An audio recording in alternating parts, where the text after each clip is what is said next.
Dr. Princy.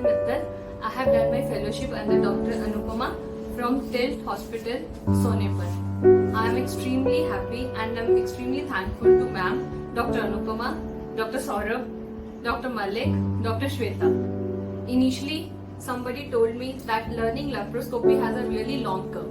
I do agree with it, but I think when we are in the right hands, the path becomes easy. So, being a primary, thinking that I'll do a surgery was a nightmare. But now I am able to do, being a primary surgeon, laparoscopic hysterectomies, ectopic pregnancies, and all thanks to Dr. Anupama, who has actually inculcated so much confidence that I am able to do surgeries because of her. I am really thankful to Ma'am and her entire team. The staff here is very cooperative and really very helpful. I am extremely thankful to entire team of Tulip Hospital, Sonipat. Thank you.